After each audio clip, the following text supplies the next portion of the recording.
अस्सलाम वालेकुम। Welcome to my channel math physics intersection. I hope आप सब खैरियत से होंगे। आज की इस नई वीडियो में हम क्लास 6 की एक्सरसाइज 7A को स्टार्ट करेंगे। एक्सरसाइज 7A बेस करती है बेसिक ज्योमेट्री का जो हमारा टॉपिक है उस पे। बेसिक ज्योमेट्री का जो जितना भी कॉन्सेप्ट है वो डिटेल में हमने प्रीवियस वीडियो के अंदर देख लिया था कि ज्योमेट्री के बारे में आपको, जिसमें हम ज्योमेट्री बेसिकली होती क्या है, शेप्स की स्टडी।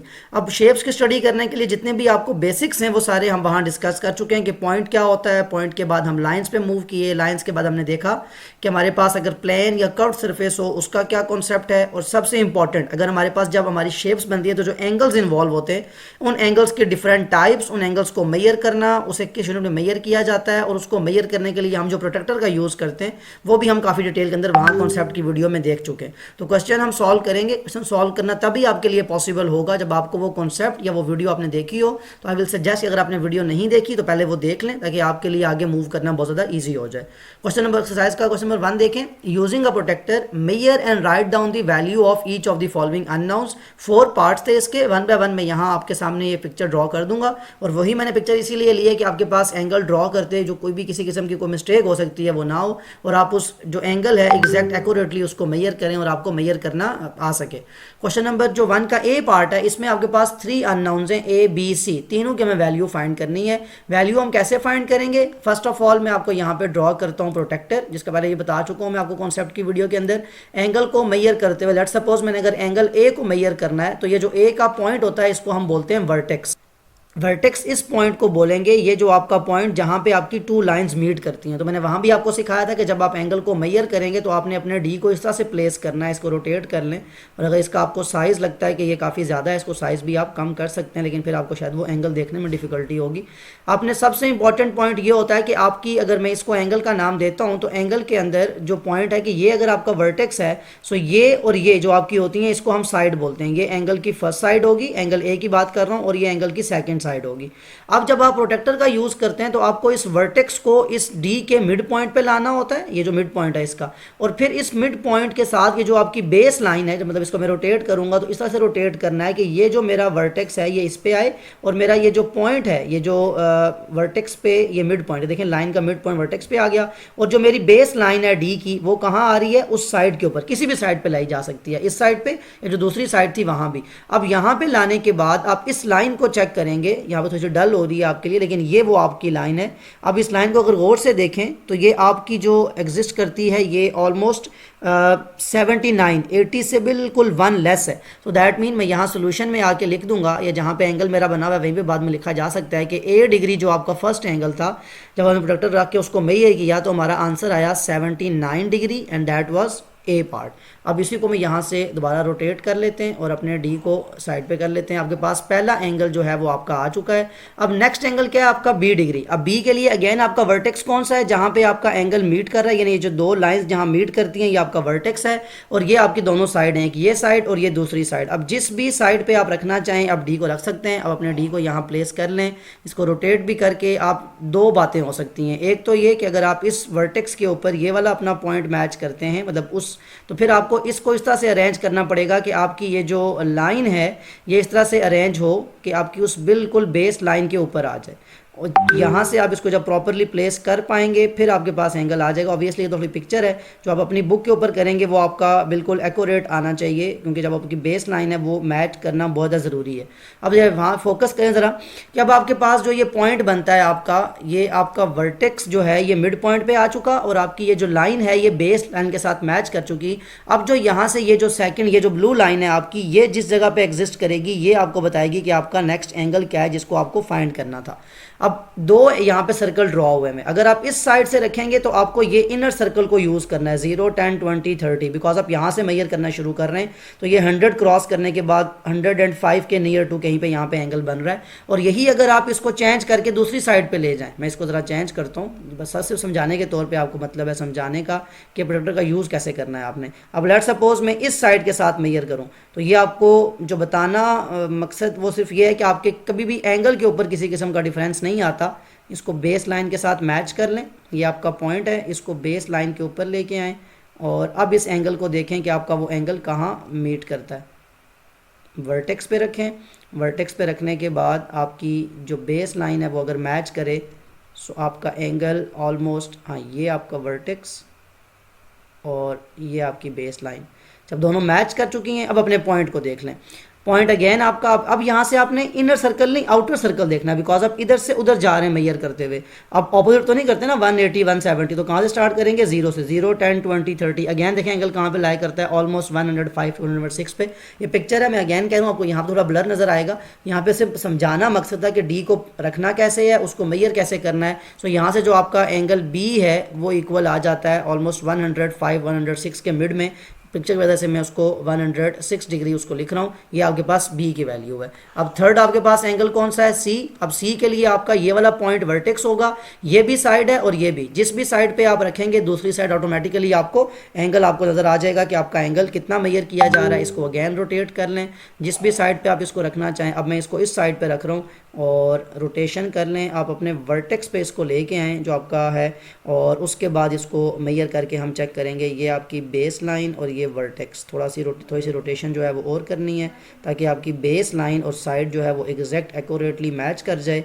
और अब अगर आप इसको मेजर करना शुरू करते हैं तो ये आप चेक करें, बेस लाइन आपकी मैच कर गई, वर्टेक्स आपका मैच कर गया है। जो सेकंड ब्लू लाइन है ये वाली ब्लू लाइन कहाँ पे, यहाँ से स्टार्ट करें 0 10 20 30 80 90 100 से थोड़ा सा आई थिंक 2 पॉइंट पहले आता है। सी जो आपका एंगल है ये कितने के इक्वल आ जाएगा, 98।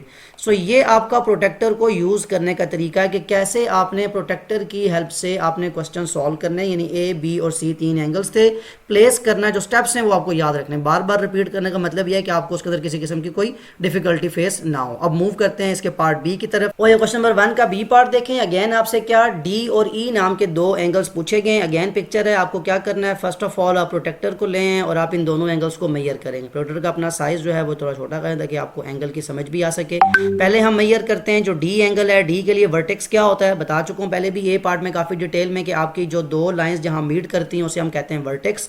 अब आप इस एंगल को थोड़ा सा, जो प्रोटेक्टर है इसको रोटेट करके अपने उस पॉइंट के ऊपर ऐसे लेके आएँ कि आपका वो जो वर्टेक्स है वो डी के मिड पॉइंट पे लाई करे, और आपकी ये जो डी की बेस लाइन है ये किसी भी जो दो साइड्स होती हैं एंगल की, उसकी किसी भी एक साइड के साथ मैच करे। तो जो दूसरी जो साइड होगी वो आपको एग्जैक्ट आपका एंगल बताएगी जब आप उसको सही से प्लेस कर सकेंगे। तो वर्टेक्स पे प्लेस करने के बाद और बेस लाइन को मिलाने के बाद फिर जो आपका एंगल मेजर करने से आएगा वो एक्यूरेट होगा। ये पिक्चर है, तो ऑब्वियसली थोड़ा सा यहाँ डिफिकल्टी ज़्यादा होती है। जो आपके पास बुक है उसमें आप बड़ा उसको ईजिली मेजर कर सकते हैं। तो देखें, आपका वर्टेक्स मैच किया, बेस लाइन मैच की, तो आपका ये जो दूसरी लाइन है यानी इस साइड पे अगर आपने प्लेस किया हुआ है डी को, तो दूसरी साइड होगी जब उसको मेजर करते आएंगे। देखें यहाँ पे आउटर सर्कल यूज़ कर रहे हैं, 0 10 20 30 40 50 का जो पॉइंट है वहाँ आके आपकी ये वाली लाइन मैच करिए। दैट मीन आपका ये जो डी का एंगल था ये कितना आ गया, 50 डिग्री। अब जब डी का एंगल आ चुका, अब नेक्स्ट एंगल है आपका, और ये इंपॉर्टेंट भी है। अब यहाँ पे आपने मेजर करना है ई एंगल को। ई जो है वो रिफ्लेक्स एंगल है। रिफ्लेक्स एंगल कौन सा होता है, कॉन्सेप्ट वीडियो में इसीलिए बार बार बात करूँ कि कॉन्सेप्ट की वीडियो आपको देखना जरूरी है। उसमें आपको ये टाइप्स ऑफ एंगल में बताया जाता है कि 180 से अगर एंगल बड़ा हो और छोटा हो 360 से, तो वो कौन सा एंगल होता है, रिफ्लेक्स एंगल। अब यहाँ इसको जरा मेजर करना थोड़ा डिफिकल्ट काम है।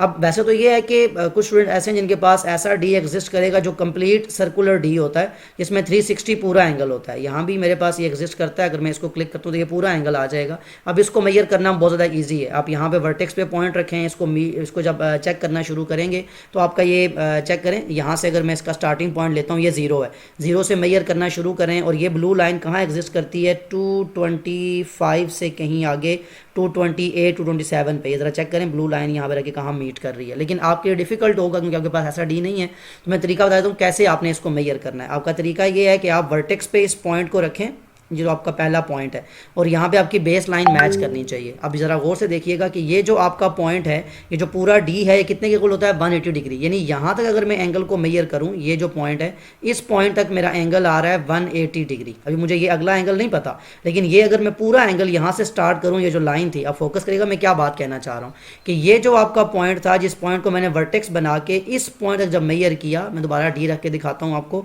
यानी मैंने यहाँ अपना वर्टेक्स लिया था, तो ये जो ब्लैक कलर की लाइन है है, ये पूरा एंगल मुझे कितना बता रही है 180 डिग्री। अब आप अगला काम क्या करेंगे, याद रखें मेरी बात को ज़रा जो माइंड में रखना है वो ये कि वैसे भी ये स्ट्रेट लाइन बन गई है ना, तो ये एंगल पूरा कितना है 180 डिग्री। लेकिन क्या आपको इतना एंगल मेजर करना है, नहीं, अभी आपका ये वाला पोर्शन रहता है। लेकिन अब आपके लिए होगा क्या कि इसी डी को आप बिल्कुल 180 पे रोटेट करके अब इस पॉइंट पे लेके आए, यानी अब आपने अगला वो जो छोटा सा एंगल है वो फाइंड करना है कि आप इसको अगेन वर्टेक्स पे रखेंगे, आपका मिड पॉइंट जो है वो मैच करना चाहिए और आपकी ये जो बेस लाइन है इसका मैच करना ज़रूरी है। ये रिफ्लेक्स एंगल को मेजर करना बहुत थोड़ा डिफिकल्ट जो काम है, इसलिए यहाँ इतना डिटेल में बता रहा हूँ कि आपको उस बात की समझ आ सके कि कैसे आपको डी को ब्रेक डाउन करना है। पहले 180 मेजर करें और फिर उसमें अपना अगला एंगल मेजर करें कि उसमें कितना उसकी जो वैल्यू है वो कितनी आती है। तो 180 के अंदर आपका ये जो एंगल है, आप देखें नेक्स्ट एंगल आपका ये ब्लू लाइन, मैंने पूरा उसको रख दिया था, ये वर्टेक्स आपका मैच किया हुआ है, ये आपकी बेस लाइन मैच है। ये ब्लू लाइन को आप फोकस करें, ये जो आपको नज़र आ रही है डल सी, ये ब्लू लाइन आके 50 से ऑलमोस्ट 2 पॉइंट्स पीछे है यहाँ पे कहीं, तो ये आपकी कितना बनता है 50 से पीछे 2 पॉइंट्स 48 डिग्री। अब आपका ये पूरा एंगल कितना बनेगा, इस डी को मैं यहाँ से ख़त्म कर रहा हूँ। अब फोकस करें, यहाँ से आपने स्टार्ट लिया, इतना एंगल 180 है, उससे आगे वाला ये जो एंगल है क्वेश्चन मार्क मैंने फाइंड कर लिया 48। तो जब मैं ई एंगल जो है इसको फाइंड करूंगा तो मेरा जो ई का एंगल आएगा ये 180, यानी जो डी का जो पहला पोर्शन था प्लस जो अगला एंगल फाइंड किया 48। अब 180 और 48 दोनों कितने होते हैं, 180 और 40 220, और 220 में 8 प्लस करेंगे तो 228। सो ये रिफ्लेक्स एंगल को मेजर करने का तरीका है। अगेन बता रहा हूँ, अगर आपके पास सर्कुलर डी पूरा एग्जिस्ट करता है फिर तो बहुत ईजी है कि वर्टेक्स मैच करें, स्ट्राइक के साथ मैच करें और पूरा एंगल एक साथ मेजर करें, जो आपने मेजर किया भी दिखाया मैंने आपको। नहीं, मोस्टली बच्चों के पास सिंपल डी होता है, जो मैंने आपको यहाँ से भी दिखाया था, उसमें यह है कि हाफ डी होता है जिसमें 180 का एंगल होता है। उसमें रिफ्लेक्स एंगल को मेजर करने का तरीका यह है कि पहले डी को रखें, उस वर्टेक्स पे एक स्ट्रेट लाइन ड्रॉ कर लें और बता दें कि ये पूरा एंगल 180 है, और फिर अगला पोर्शन जो स्मॉल पोर्शन रह गया होगा उसको फाइंड करें और बाद में इस पूरे एंगल को ऐड कर लें। तो दैट मीन अब जब इसको मैं अगर रह सके दोबारा दिखा सकूँ आपको कि ये जो सारी जो पूरा एंगल था, मतलब पहले हाफ मैंने फाइंड किया यहाँ तक 180 से ऊपर 48, तो इसका मतलब है ये पूरा एंगल जब मैंने मेजर किया तो कितना आ गया 228। ये रिफ्लेक्स एंगल है, ये था आपका बी पार्ट। अब मूव करते हैं सी पार्ट की तरफ कि आपसे किस चीज़ के बारे में पूछा गया है। ओके, अगेन सी पार्ट, ये भी आपके पास जो है वो एंगल मेजर करने हैं। आपके पास 2 डिफरेंट एंगल हैं, F and G. First of all projector ले हैं, चाहे तो इसका आप साइज़ थोड़ा सा कम करना कि आपको वो एंगल भी नज़र आए। और मैं बार बार आपको एक बात कह रहा हूँ कि ये पिक्चर्स है, ये एग्जैक्ट वो बुक वाला पेज नहीं है जिस पे आपको या कोई भी एंगल ड्रॉ किया हुआ मेजर करना आसान है। यहाँ पे थोड़ा सा एंगल के लिहाज से आपको ख्याल करना पड़ता है उसको प्लेस करते हुए या डी के साइज़ के लिहाज से। अगर मैं एफ एंगल को मेजर कर रहा हूँ तो मेरी 2 जो साइड्स बनेंगी पहले बता देता हूँ। ये आपकी फर्स्ट साइड है जिसको आप बेस कहेंगे, और ये आपकी दूसरी साइड है, यानी यहाँ तक मैच करना है आपको अपना। आप इसको ले आए, ये आपका वर्टेक्स है। वर्टेक्स पे जब आपका पॉइंट आएगा, अब क्योंकि ये पिक्चर है तो इतनी लाइन भी एक्यूरेटली बेस लाइन मैच नहीं हो पा रही, अदरवाइज ये है कि आपकी बहुत इजीली मैच कर जाती है। ये आपका बेस लाइन है, इसको ज़रा जूम करके भी देख सकते हैं आप। और यहाँ से अगर आप एंगल को मेजर करना, अब दोबारा वही बात जो बार बार रिपीट कर रहा हूँ कि आपको इनर या आउटर सर्कल के लिहाज से बहुत ख्याल करना है कि आपको किस एंगल पे जाके, जैसे यहाँ से देखें स्टार्टिंग किधर से है 0 से, और वो किस एंगल पे है इनर सर्कल का जो एंगल है वहाँ से। अब अगर इसको मैच करना शुरू करें तो ये ऑलमोस्ट जाके आपका 0 10 20 30 40 90 100 110 120 से पहले है और 110 के बाद, मतलब 115 भी नहीं, थोड़ा सा उससे आगे है। सो आपका ये जो एंगल बनेगा, ये एफ जो एंगल है एफ डिग्री, ये आपका एंगल आ जाएगा 117 डिग्री के नियर टू। और दोबारा जो आपका अगला एंगल है जी, अब देखें इसके लिए आपका क्या होगा कि एक ये साइड है, अब ये जो सेकंड ब्लू लाइन है, और ये नीचे वाली साइड है, यानी दोबारा आपका एंगल तो यही। अब देखें एक ही क्वेश्चन के अंदर आप दोनों जो है वो स्केल यूज करेंगे। पहले एफ के लिए आपने इनर सर्कल यूज़ किया, लेकिन अब क्योंकि आपका एंगल ये वर्टेक्स, अगर आप इस वर्टेक्स पे इसको मीट करते हैं और ये आपकी बेस लाइन भी मैच कर जाता है, अब आप कौन सा एंगल यूज़ करें, सर्कल यूज़ करेंगे जो आउटर सर्कल है आपके पास, जो आउटर स्केल है उसको मेजर, क्योंकि 0 10 20 30 यहाँ से आपके पास लाइन बनती हुई जा रही है। अगर आप गौर से देखें तो ये आपकी लाइन जो है ये एग्जैक्ट मिड में आती है 40 और 50 के, नज़र आ रहा होगा आपको, और एग्जैक्ट 45 डिग्री आपका एंगल बनता है। दैट मीन जो जी डिग्री है, जो आपका एंगल है वो आएगा 45 डिग्री। एफ और जी दो जो एंगल थे सी पार्ट के, ये भी आपने कर लिए। अब मूव करते हैं जो लास्ट पार्ट है क्वेश्चन नंबर 1 का डी पार्ट के, उसमें आपको किन एंगल को सॉल्व करने के लिए कहा गया है। और क्वेश्चन नंबर 1 का डी पार्ट देखें, अगेन आपके पास आई जे एच 3 तरह के एंगल्स हैं। प्रोटेक्टर अपना ले आए और चाहे तो इसका आप साइज़ जो है वो कम करें ताकि आपको एंगल की बात भी समझ आती रहे। फर्स्ट ऑफ ऑल हम आई जो एंगल है इसको मेजर करते हैं। इसके लिए ये आपकी फर्स्ट साइड है और ये आपकी सेकंड साइड। किसी भी एक साइड से अगर आप इसको यहाँ पे पॉइंट लगा लेंगे ताकि आपको वो मैच करना ईजी हो जाए, आप इसको रोटेट करके आप किसी भी एक साइड से मैच करें। मैं इसको इस साइड से मैच करता हूँ और ये आपका वर्टेक्स है। वर्टेक्स का फर्स्ट ऑफ ऑल आपको बहुत ख्याल करना है। पहले आपका डी अगर वर्टेक्स पे प्लेस हो जाए, फिर अगली बात आती है आपकी बेस लाइन की, कि बेस लाइन को भी एक्यूरेटली मैच करना चाहिए, कि आपकी जो बेस लाइन है वो उस पॉइंट पे मैच करे जहाँ पे आप उसको चाहते हैं कि वो मैच, मतलब वो जो आपका लाइन है उसको एक्यूरेटली वहाँ पे मीट करना चाहिए। वर्टेक्स और जब बेस लाइन मिल चुके फिर अब अगला काम होता है आप इसको मेजर करें। आप देखें कौन सर्कल, ये कौन सा स्केल यूज़ होगा, इनर या आउटर? आउटर स्केल, बिकॉज 0, 10, 20, 30, 40, 50, 60, 70, 80, 90 और 90 से आगे मेजर करते हैं तो कहीं 95 के करीब, थोड़ा सा पीछे है ये आगे क्योंकि पिक्चर की फॉर्म है, एक्यूरेटली मैं नहीं बता सकता, लेकिन जो आपका आई एंगल है ये 95 टू 94 के मिड में जब आप मेजर करेंगे तो आपके पास एक्यूरेट आंसर आ जाएगा। मैं इसको 94 डिग्री आई की वैल्यू लिख रहा हूँ जो आपका फर्स्ट एंगल था। नेक्स्ट एंगल आपके पास है जे, जो पहले इजी एंगल्स हैं वो पहले कर लेते हैं और फिर मैं आता हूँ रिफ्लेक्स एंगल की तरफ, जिसको मैं पहले आपको बता चुका हूँ कि उसको मेजर करना कैसे, आपको पहले डी को डिवाइड करना होता है और फिर आप उसे मेजर करते हैं। ये भी बहुत आसान है आपके लिए। आप इस लाइन को अगर मैच कर रहा हूँ, जैसे ये आपका वर्टेक्स है, मैं अगेन कह रहा हूँ कि वर्टेक्स का मीट करना जो आपका मिड पॉइंट होता है डी का, उसके साथ बहुत ज़्यादा ज़रूरी है। इसके बाद आप बेस लाइन पे आ जाएंगे। बेस लाइन पे आने के बाद ये आपकी ब्लू कलर की लाइन है, ज़रा फोकस करना है इस पर। और ये कहाँ एग्जिस्ट करती है? आपकी जो आपका पॉइंट है उस पर, मतलब आपका वर्टेक्स और वो मिलने के बाद अगला जो आपका वो होता है उसमें ये कि आपने इसको चेक करना है कि किस पॉइंट पे आके वो लाई करेगी।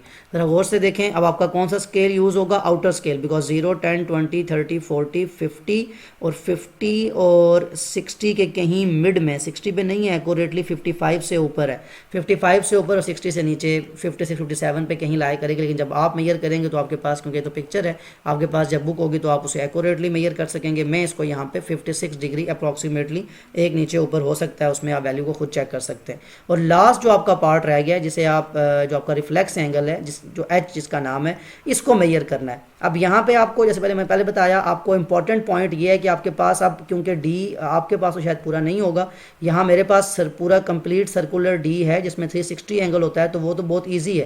लेकिन आपके लिए मैं इसको थोड़ा आसान कर देता हूँ बनाना या लिखना, कि आप एक तो यहाँ पे लाइन ड्रॉ कर लें और स्ट्रेट लाइन ड्रॉ करें जो आपको हेल्प करे बाद में उसको सॉल्व करने के लिए, या पॉइंट अगर लगाना है तो पॉइंट लगा लें यहाँ पे, कि आपका ये स्टार्ट अगर मैं यहाँ से लेता हूँ तो यहाँ तक आपका ये जो पूरा डी है ये किसको बताता है? 180 डिग्री। यही बात मैंने पहले बताई थी आपको कि पूरा डी जो है ये यहाँ से अगर आउटर स्केल से देखें या इनर से देखें, पूरा डी कितने के इक्वल होता है? 180 डिग्री, जो आपके पास एग्जिस्ट करता है आपके रियल में, जिसको आप यूज़ करते हैं सॉल्व करने के लिए। अब जब इसको आप रेस करके यहाँ से एक स्ट्रेट लाइन ड्रॉ करें, मतलब मैंने अब यहाँ से लेके यहाँ तक, इस पॉइंट तक एंगल पूरा मेजर कर लिया है। मतलब अभी जो मैंने मेजर किया है, दोबारा डी रख के देखें, मैंने ये चीज़ मेजर की है ना, यानी ये आपका एंगल 180 आएगा। अब जब मैं इससे आगे वाला एंगल, ये जो मेरा पोर्शन अभी रहता है, जब इसको मेजर करने के लिए जाऊंगा, इस पोर्शन की बात कर रहा हूँ, मतलब मैं क्या कह रहा हूँ कि आपके पास ये वाला जो एंगल है यहाँ से लेके यहाँ तक, ये आता है 180 डिग्री, ये वाला एंगल अभी रहता है। अब इसके लिए मेरे पास साइड्स कौन सी हैं? एक ये साइड जो मैंने अभी ड्रॉ की है खुद से ब्लैक कलर की, एक ये वाली साइड।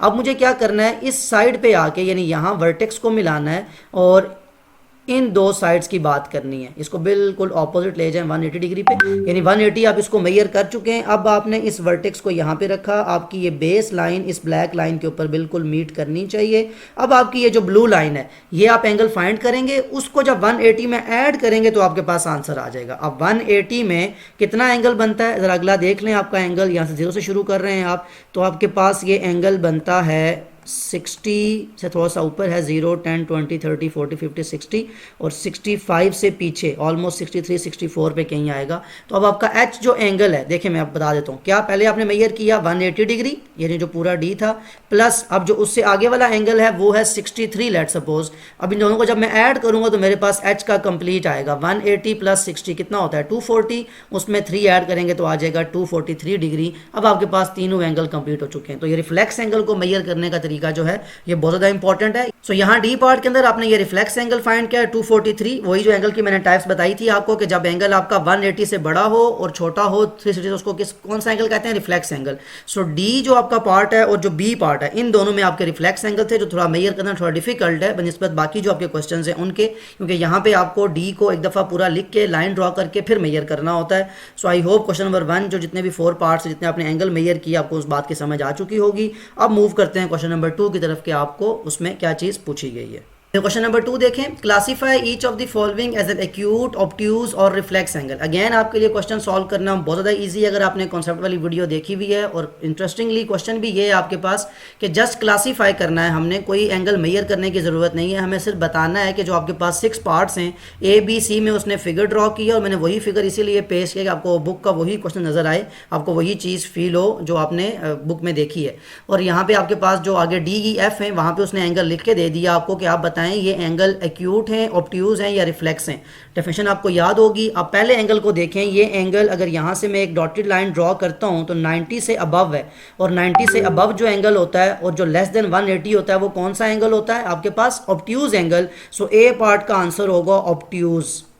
यहीं पे बस जस्ट क्लासीफाई करना है, कोई इसमें मेजर करने की कुछ करने की जरूरत नहीं है।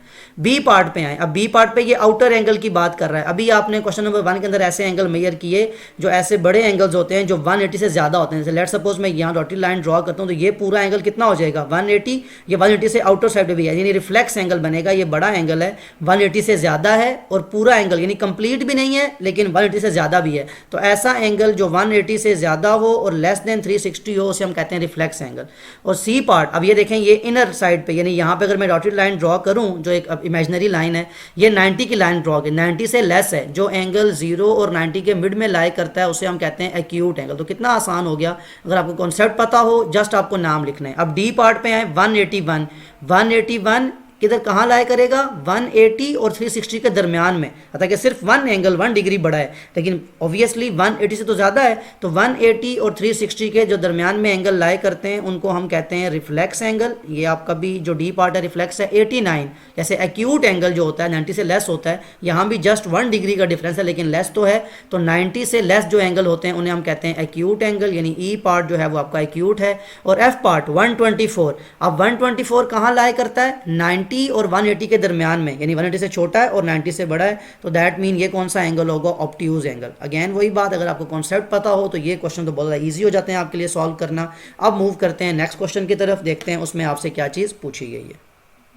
और question number 3, find the complementary angle of each of the following angles. बहुत इजी है, यहाँ भी आपके पास 4 पार्ट्स हैं। आपको करना क्या है कि जो एंगल्स दिए गए हैं इनके अगेंस्ट कंप्लीमेंट्री एंगल फाइंड करना है। अब अगेन हम बात कर चुके हैं पहले कॉन्सेप्ट की वीडियो के अंदर कि 2 angles are set to be complementary angles अगर उनका सम क्या हो 90 डिग्री। तो अगर आपके पास ए पार्ट को देखा जाए जहां क्वेश्चन था 18 डिग्री, अब इसका जब सोल्यूशन करेंगे तो हमें क्या करना है? हमें इसके अगेंस्ट वो एंगल फाइंड करना है जिसको इसमें ऐड करें तो 90 है। तो कैसे फाइंड कर सकते हैं? क्योंकि कंप्लीमेंट्री एंगल है तो याद रखें जब भी कोई एंगल दिया जाएगा उसको आप 90 से माइनस करेंगे।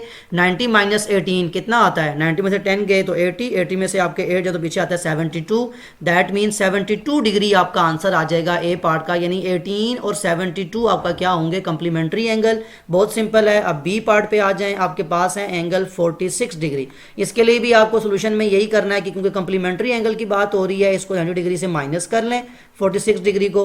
90 माइनस 46 कितना आ जाएगा? 44 डिग्री, और यही आपका आंसर भी होगा। यानी 46 के लिए कंप्लीमेंट्री एंगल कौन है? 44, यानी 46 और 44 कितना हो जाता है? 90। बिल्कुल इसी तरह 18 के लिए कंप्लीमेंट्री एंगल कौन है? 72। सी पार्ट देखें, आपके पास है 53 डिग्री। इसके लिए जब हम कंप्लीमेंट्री एंगल फाइंड करेंगे तो अगेन क्या करना है? हमें 90 डिग्री में से 53 डिग्री को माइनस करें। आंसर क्या आएगा? 90 माइनस 53 इज इक्वल टू 37। यही आपका आंसर है। यानी कोई पूछे आपसे कि 53 का कंप्लीमेंट्री एंगल कौन है तो 37 डिग्री, बिकॉज 53 का सम क्या होता है? कंप्लीमेंट्री। बहुत ज़्यादा सिंपल है, कॉन्सेप्ट पता होना या जो डेफिनेशंस हैं उनका पता होना ज़रूरी है। 64 डिग्री आपका डी पार्ट है। इसमें अगेन क्या करेंगे? 90 डिग्री माइनस 64, जब माइनस करेंगे 64 तो आपके पास आंसर आएगा 26, और यही आपका आंसर है। यानी ए पार्ट 18 का कंप्लीमेंट्री कौन है? 72, 46 का कंप्लीमेंट्री है 44, 53 का 37, 64 का 26।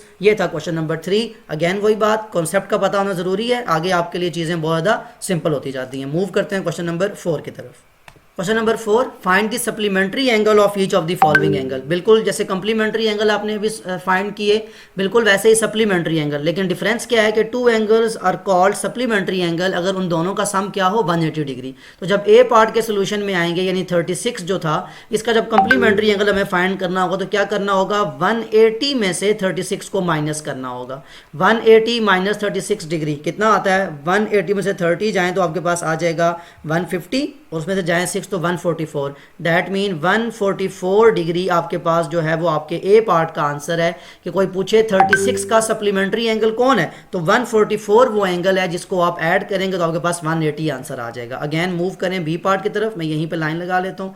बी पार्ट में आपको क्या करना है, क्वेश्चन था 12 डिग्री, जब इसके सोल्यूशन में आएंगे तो इसको भी आपको 180 में से माइनस करना पड़ेगा। 180 माइनस 12 कितना आ जाएगा, 168। 168 degree is the B parts answer के 12 डिग्री का सप्लीमेंट्री एंगल 168 है, बिकॉज जब आप इन दोनों को ऐड करेंगे तो आपके पास आंसर क्या आएगा, 180। और यही डेफिनेशन थी सप्लीमेंट्री एंगल की। इनको रेज कर लें। अब मूव करें सी पार्ट की तरफ। सी पार्ट है आपका 102 डिग्री। अगेन सोल्यूशन में आए, क्योंकि हम सप्लीमेंट्री एंगल फाइंड कर रहे हैं तो 180 में से माइनस करेंगे। 180 माइनस 102 बहुत इजी, आपके पास आंसर आ जाएगा 78 डिग्री। तो 102 का 78 क्या है, सप्लीमेंट्री एंगल, यानी इन दो एंगल्स को हम कहेंगे ये सप्लीमेंट्री एंगल हैं। और लास्ट जो इसका डी पार्ट है आपके पास वो है 171। 171 के लिए भी आपको यही करना है कि आपको सोल्यूशन में आके इसको 180 से माइनस करना है। 180 डिग्री माइनस 171 डिग्री, जब इसको माइनस करेंगे तो आपके पास एंगल आएगा 9 डिग्री। तो दैट मीन्स आपका 171 डिग्री का सप्लीमेंट्री एंगल कौन है, 9, बिकॉज इन दोनों का सम क्या होता है, 180। अब यहाँ ज़रा मैं वीडियो को स्टॉप कर रहा हूँ क्योंकि काफ़ी इसकी लेंथ ज़्यादा हो चुकी है, क्योंकि शुरू में आपको एंगल को मेजर करना था प्रोट्रैक्टर के थ्रू, जो काफ़ी लेंथी एक काम था। आई होप जितनी भी क्वेश्चन हमने किए वो आपको समझ आ चुके होंगे। स्टिल कोई भी ऐसी बात जो आपको मेंशन करना हो कमेंट में ज़रूर मेंशन कर, इसको समझना आई हो। Take care of yourself. अल्लाह हाफिज़।